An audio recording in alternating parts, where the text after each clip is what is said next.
Coming up on Network Africa. West African Regional Group, ECOWAS, lifts sanctions imposed on the Republic of Niger, Mali and Guinea. At least 15 worshippers killed in Burkina Faso after gunmen attacked a community in the northern region. Plus, South Africa's ruling African National Congress launched their manifesto ahead of general elections in May.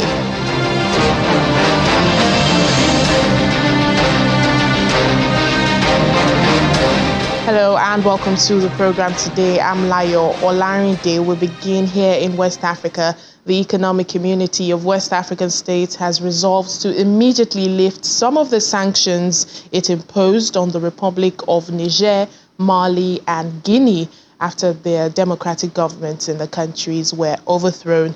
The organization had imposed sanctions on these countries, including Burkina Faso, and suspended them because of military coups in those countries between 2020 and last year. It also urged Mali, Burkina Faso and Niger to reconsider their decision to withdraw from the organization.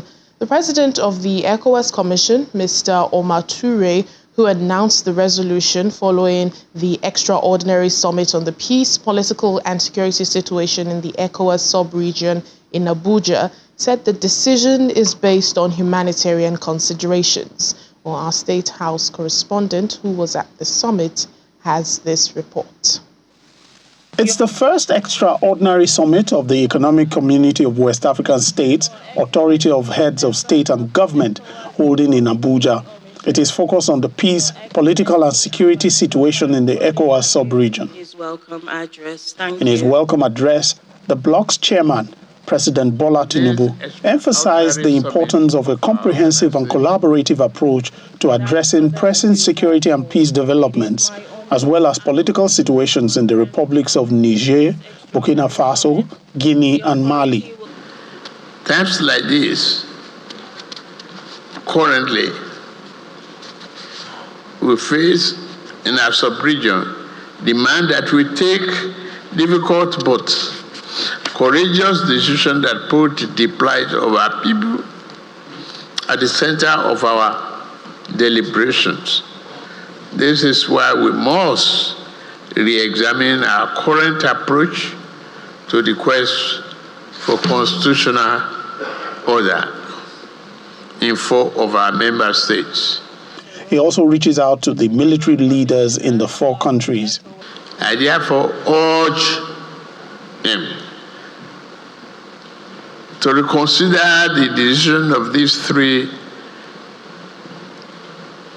nations to exit our home and not to perceive our organization as the enemy. Of course, we are not the enemy. The meeting then goes behind closed doors. Over 2 hours later, it is time to receive the resolutions reached. The authority has resolved as follows. Release of President Bazoum. The authority calls for the immediate release of His Excellency Mohamed Bazoum, former President of the Republic of Niger. The authority also calls on the transition authorities in Niger to provide an acceptable transition timetable to constitutional order. He also announced the lifting of some of the sanctions imposed on some of the countries. The authority has resolved to lift with immediate effect the following measures imposed on the Republic of Niger. A. Closure of land and air borders between ECOWAS countries and Niger to be lifted. No-fly zone of all commercial flights to and from Niger is to be lifted. Suspension of all commercial and financial transactions between ECOWAS member states and Niger is to be lifted. This decision is based on humanitarian considerations, especially as we are in the month of Lent and as we prepare for the holy month of Ramadan. The authority has also resolved to lift financial and economic sanctions on the Republic of Guinea. A resolution was also taken on the notice of withdrawal by the three countries. The authority takes note and further urges the countries to reconsider the decision in view of the benefits that the ECOWAS member states and their citizens enjoy in the community. The authority further urges the three member states to resort dialogue, negotiations, and mediation to address their concerns. In response to the political crisis in Senegal, the authority urges Senegalese stakeholders to prioritize discussion in order to preserve Senegal's democratic advances through free, inclusive, and transparent elections. From the State House, Lanre Lasisi, Channels Television News. Well, let's discuss this further. Joining us now is David Otto, a security and defense analyst. Thank you so much for your time on the program. Firstly, I want to get your thoughts on this decision now by ECOWAS in lifting the sanctions it had placed on Niger, Mali, and Guinea. What do you make of it? Well, I think this is a classic case of acting before you think and thinking after you act. What ECOWAS has done may seem to be, a very legitimate position, of course, because ECOWAS, wants to preserve its unity. But effectively, I think what ECOWAS has done is it has legitimized military coups, in order to preserve its unity and disintegration. But even though it has legitimized military coups by, a U-turn, it does seem to me that because we still have not heard from the likes of Mali, Burkina Faso, and Niger, ECOWAS may not have still preserved its unity because these three countries have made it, ultimately clear that they have left the 15-member bloc, economic bloc, and they've established their Liptako-Goma bloc. So it's going to be difficult, to see how they are going to come back to a bloc that they've left. But of course, ECOWAS has given them the Article 91 route, by saying, they could consider a one-year period in which to rethink. But this does not go down well because, of course, the ECOWAS made the big error in the beginning by saying that, they would use military intervention towards Niger instead of, the negotiation and the dialogue, which ECOWAS is speaking now. So it's almost as if ECOWAS is doing what they should have done in the beginning at the end, and they did what they should have done at the end in the beginning. So we're seeing a change in tone, just like you'd mentioned. They initially had touted the use of force, especially in Niger, but now things have changed. We've seen a lifting of sanctions. What does this mean, and what kind of example does this set?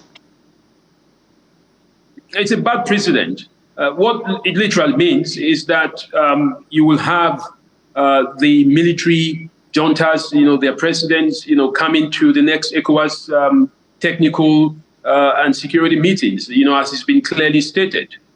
They will be allowed into these meetings. All sanctions will be lifted. And there is still no promise as of now that, for example, in the case of Niger Republic, that President Bazoum and his family members, will be released. So, of course, there's still no promise of a transition to democratic governance. There is still no promise that these three members will not create the Liptako-Goma alliance, which is a defense pact. An attack on one is an attack on all.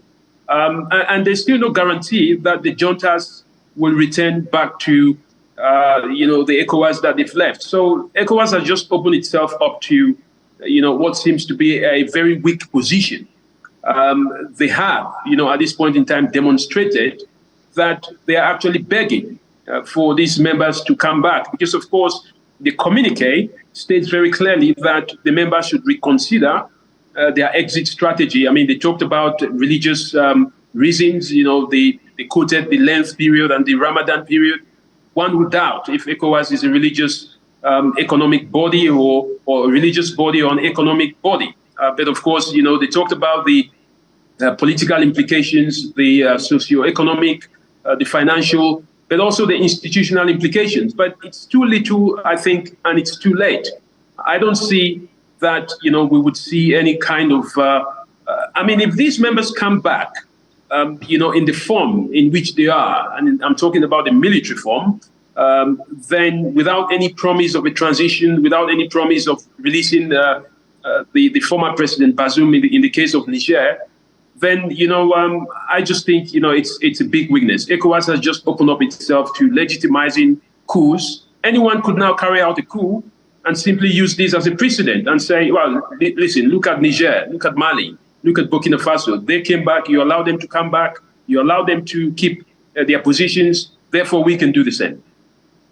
Yeah, well, the president of ECOWAS Commission, Mr. Omar Toure, he indeed said that the decisions are based on humanitarian considerations, especially during this religious period. But during the period of sanctions, these countries appeared unfazed. If anything, they left the bloc, Niger, Mali, and Burkina Faso. Would you say these nations perhaps have succeeded in highlighting their sovereignty, and does this mean they might not, return to the bloc? Well, I think sometimes the strategy is if you want to stay, behave as if you want to leave. That could be a consideration. But I think, the biggest issue here is that, ECOWAS had, wielded the intervention mechanism, at a very late hour. At a very early hour, so to speak, they had talked about, a standby force that was ready to invade Niger. All these hard talks, has, led to nothing. I think, what is going to happen now is that these members will dig their heels in. They will pretend to perhaps, consider some of the issues of maybe a transitional period, but it solidifies their position within the bloc. But at the same time, I think, it just creates, again, as I mentioned earlier on, it creates a very bad precedent for ECOWAS. It therefore means that ECOWAS did not think about the humanitarian and, political implications before it took its initial decision. It's just explicitly ECOWAS has accepted that we acted without thinking, and now we are thinking to act. So it's not a good position for ECOWAS. It's not a good position for the bloc. But I hope that we can find, some kind of a midway. But what I think, we're experiencing here is a very bad precedent. And, don't be surprised if other members, use this as an opportunity to strike. All right, then, David Otto, defense and security analyst. We'll leave it at that. Thank you so much for your time. Thank you.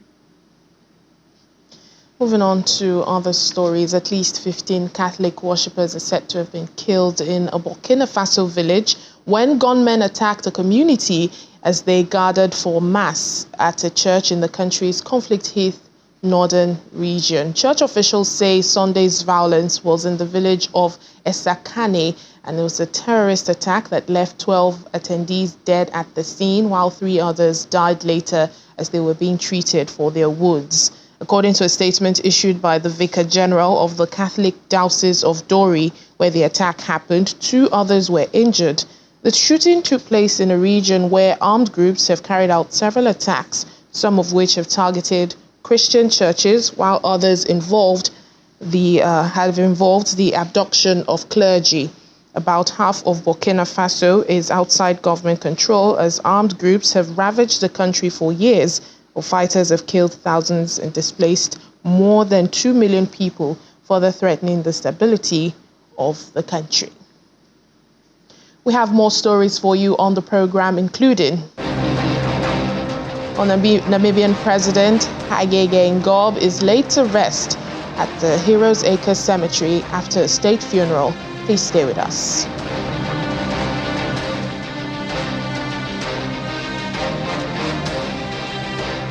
Welcome back to the program. South Africa's ruling party, the African National Congress, has vowed to tackle the country's escalating cost of living if it secures re-election in the forthcoming general elections. Now, this was during the party's manifesto unveiling in Durban over the weekend. ANC President Cyril Ramaphosa emphasized worries over surges in food, housing and healthcare expenses. He also outlined food security as a key focus within the party's 5-year governmental agenda to ease the burden on impoverished households. He also spoke on the achievements of ANC, which has ruled the country for all of its 30 years of democracy, even as it heads into a tight race in May's election. In the 2024 elections, we will go beyond celebrating our accomplishments of the past 30 years. We will be focusing on the future of our people. We will focus on 6 priorities which are critical to transforming the economy and creating jobs. Our jobs plan, building our industries to include an inclusive economy. We will tackle the high cost of living. We will also invest in our people. We will defend democracy and advance freedom. And we will continue to build a better Africa and a better world.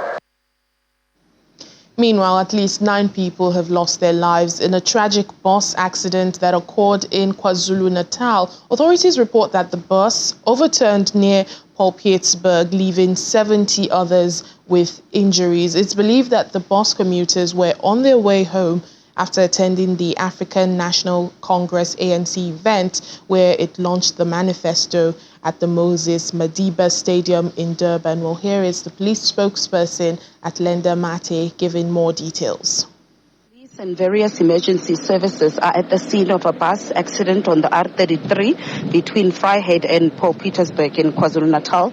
According to a preliminary report, the bus was traveling from the Moses Mabhida Stadium when it overturned. 8 people have so far been confirmed dead and scores injured. Those that are injured have been taken to various hospitals in the area for medical care. And Tanzania's presidency has revealed that the 25 people killed in a multi-vehicle crash on a highway have come from 7 different countries. The accident occurred when a Kenyan registered lorry hit 3 other vehicles, including one carrying foreign nationals volunteering at a school in Tanzania's northern city of Arusha. 10 women, 14 men and a girl were killed in the crash, and at least 21 people, also from different countries, were injured in the accident. The dead include 16 Tanzanians, an American, a South African, and other nationals from Kenya, Togo, Madagascar, and Burkina Faso. According to the presidency, the injured were people from Nigeria, Cote d'Ivoire, Cameroon, Switzerland, Britain, and Mali. Well, police say they are looking for the driver of the Kenyan registered lorry that was involved in the accident. He said to have fled after the incident. President Samia Hassan has also sent her condolences to the families of those that died and have called for motorists to adhere to road safety regulations. Mauritius has denied a Norwegian cruise ship permission to dock at the capital Port Louis over fears of a potential cholera outbreak on board. At least 15 people on the Norwegian Dawn have been in isolation over suspected illness. Well, Mauritian authorities said the decision to block the ship was taken in order to avoid any health risks, and samples have now been taken for testing, with results expected to be known on Tuesday. A representative of the Norwegian cruise line said the passengers had developed mild symptoms of a stomach illness during the trip to South Africa, and the suspicion is that there could be cholera on board. There have been outbreaks in southern Africa in the last few months, with Zambia being hardest hit, with over 700 people dead.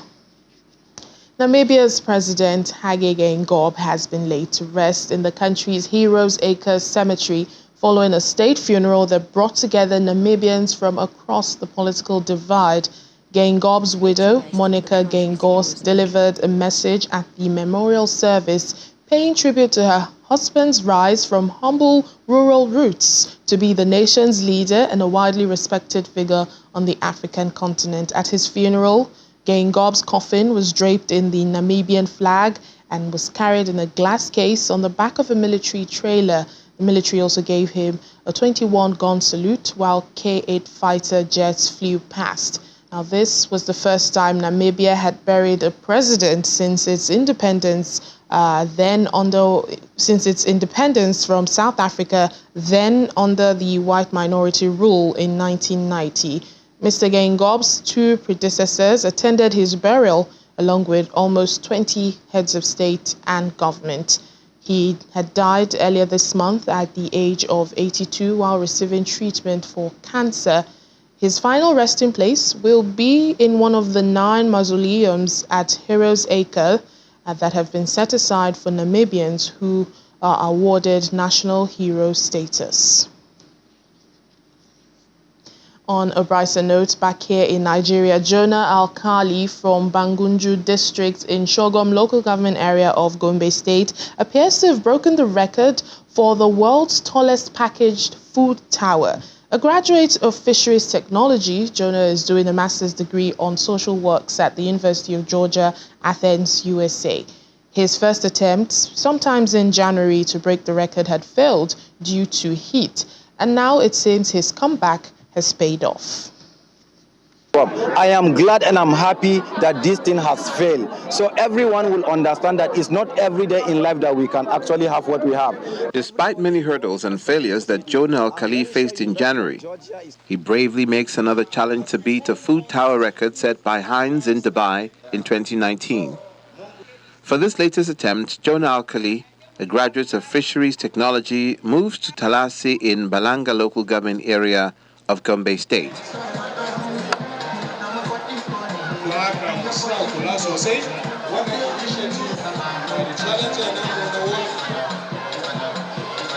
Again, he receives great support as dozens of women serve food in plastic packs. As he and his team stack the food packs, the focus is to surpass the previous food tower Guinness record of 3.37 meters. And we have been able to get 2 meters.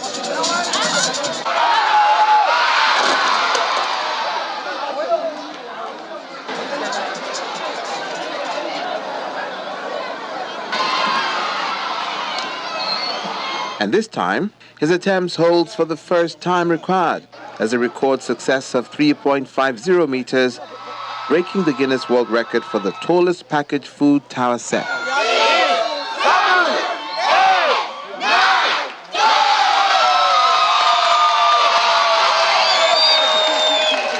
It was an exhausting but fulfilling exercise for the young challenger, who's using this to fight food insecurity.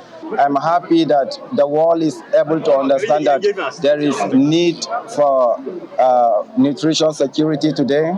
We raise awareness, and our logo is saying, say no to hunger, simply because we understand what hunger has done to a lot of people, even to us. So we want to see beyond just expecting government, beyond expecting other organizations, what we can do on our own, and to tell everyone that it's possible that we can fight all these things together. Elders and youth rally round Jonah, equally excited that he finally gets his dream.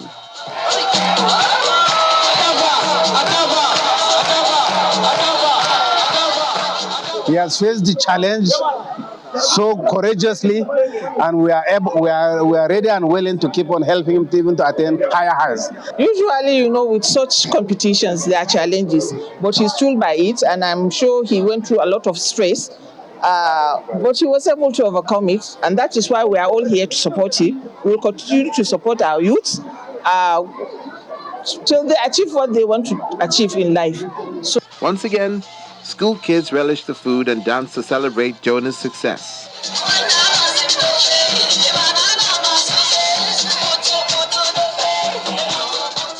The director of Universal Basic Education in Gombe State says Commission will use Jonah's example to create programs that will inspire school kids in Gombe State to be innovative. We are doing such things through our teaching and learning into our primary school because we have the curriculum of nutrition in our primary school.